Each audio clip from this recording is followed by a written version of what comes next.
ছিলেন, অনেক বড় মাপের সাহাবী ছিলেন, যাকে কাতিবে ওহী বলা হয়। নবীজি সাল্লাল্লাহু আলাইহি ওয়াসাল্লামের উপরে যে কোরআন নাজিল হয়েছে, ওহী নাজিল হয়েছে, এইগুলো যিনি লিপিবদ্ধ করতেন তাকে বলা হয় কাতিবে ওহী। আর তার নাম হলো হযরত মুআবিয়া রাদিয়াল্লাহু তাআলা আনহু।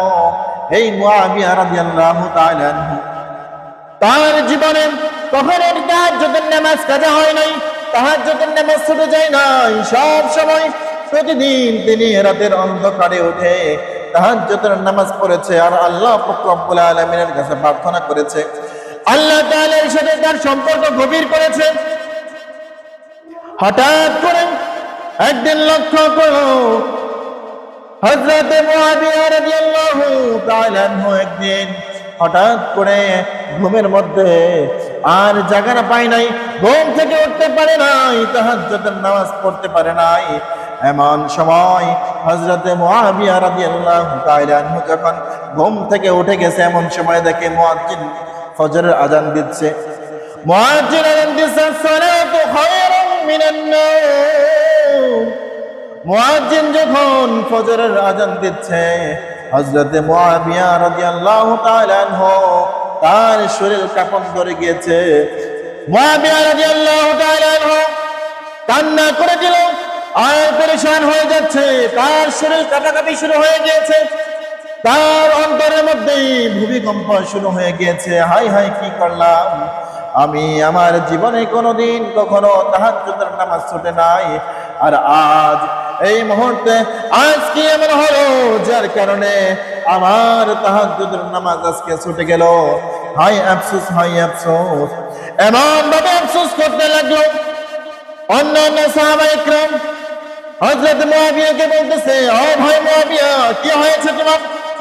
আজকে তোমার তাহাজ্জুদের নামাজ ছুটেছে, তুমি আজকে তাহাজ্জুদের নামাজ ছুটে গেছো, তুমি কালকে থেকে তাহাজ্জুদের নামাজ পড়বা। তোমার জন্য আরো সুবর্ণ সুযোগ হলো, আজকে থেকে তুমি আরো বেশি সচেতন হলা, কালকে থেকে তুমি ভালোভাবে তাহাজ্জুদের নামাজ পড়তে পারবা। হযরত মুআবিয়া রাদিয়াল্লাহু তাআলা আনহু পরের দিন আবার ঘুমিয়ে গেছে। যখন তাহাজ্জুদের সময় হয়ে গেছে, এমন সময় কে যেন মুআবিয়া রাদিয়াল্লাহু তাআলা আনহুর পাশে দাঁড়িয়ে দাঁড়িয়ে মুআবিয়া রাদিয়াল্লাহু তাআলা আনহুর মাথায় হাত বুলিয়ে দিচ্ছে আর মুআবিয়াকে ডাকতেছে, ও মুআবিয়া, তোমার তো তাহাজ্জুদের নামাজ পড়ার সময় হয়ে গিয়েছে। এই মুআবিয়া, ওঠো না কেন? ওঠো, তোমার তো তাহাজ্জুদের নামাজের সময় হয়েছে। মুআবিয়া যখন উঠে গেলেন, উঠার পরে দেখলেন কে যেন অপরিচিত লোক আমার সামনে। মুআবিয়া বলে, এই লোককে তো আমি চিনি না। কিতাবের মধ্যে আসছে, মুআবিয়া রাদিয়াল্লাহু তাআলা ওই লোককে জিজ্ঞাসা করলেন, রে ভাই, কে তুমি? তোমাকে তো আমি আগে কখনো দেখি নাই, তুমি আমাকে ডাকতেছ তাহাজ্জুদের নামাজ পড়ার জন্য। কে তুমি? তোমার পরিচয় কি? তোমাকে তো আগে কখনো এই জায়গায় দেখি নাই।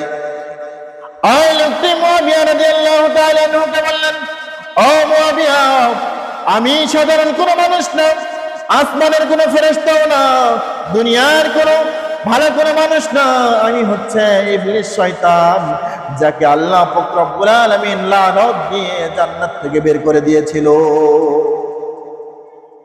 মুআবিয়া রাদিয়াল্লাহু তাআলা আজীব হয়ে গেল, আশ্চর্য হয়ে গেল। এই ইবলিস শয়তান, তুমি তো ইবলিস, তুমি তো শয়তান, তুমি আমাকে ধোঁকা দিবা? তুমি তো আর আমাকে ধোঁকা দিয়ে ঘুমের মধ্যে গভীর করে দিবা, যেন আমি উঠে তাহাজ্জুদের নামাজ পড়তে না পারি। কিন্তু কি ব্যাপার, উল্টা তুমি কি এমন আজব খেলা দেখাইলা? তুমি কেন আমাকে সজাগ করে দিলে তাহাজ্জুদের নামাজ পড়ার জন্য? শয়তান ডাক দিয়ে বলে, এ মুআবিয়া, শুনো, আমি কেন তোমাকে সচেতন করে দিলাম, সজাগ করে দিলাম? কালকে যখন তুমি তাহাজ্জুদের নামাজ পড়তে পারো নাই, তোমার অন্তর ভূমিকম্প সৃষ্টি হয়ে গিয়েছিল, তুমি আফসোস করতেছিল, এমন আফসোস করতেছিল একদিন তাহাজ্জুদের নামাজ না পড়তে পারার কারণে। এই কারণে তুমি আজকে যে তাহাজ্জুদের নামাজ পড়বা, এই তাহাজ্জুদের নামাজে আল্লাহ পাক রব্বুল আলামিন তোমাকে যতগুলো সওয়াব দান করবেন, যতটা মর্যাদা আসমানের উপরে তোমার জন্য মর্যাদা বৃদ্ধি করে দিবেন, তার চাইতে কালকে তাহাজ্জুদের নামাজ না পড়ার কারণে যে আফসোসটুকু করছো, ওই আফসোসের কারণে আল্লাহ পাক রব্বুল আলামিন তার চাইতে 1000 গুণ বেশি তোমার মর্যাদা আসমানের উপরে বাড়িয়ে দিয়েছে। বলেন সুবহানাল্লাহ। জন্য আমি তোমাকে ডেকে দিয়েছি, যেন আজকেও তুমি তাহাজ্জুদের নামাজ পড়তে পারো। আজকেও যদি তুমি তাহাজ্জুদের নামাজ না পড়তে পারো, আর আজকেও যদি তুমি আফসোস করো, তাহলে তো তুমি ডাবল সওয়াব অর্জন করবা। আর তুমি যদি ডাবল সওয়াব অর্জন করতে না পারো, এই জন্য আমি ইবলিস তোমাকে সজাগ করে দিলাম। কারণ ইবলিস কি ভালো না খারাপ? খারাপ। এই জন্য 2 নাম্বার বলছিলাম তাহাজ্জুদের নামাজ পড়তে হবে।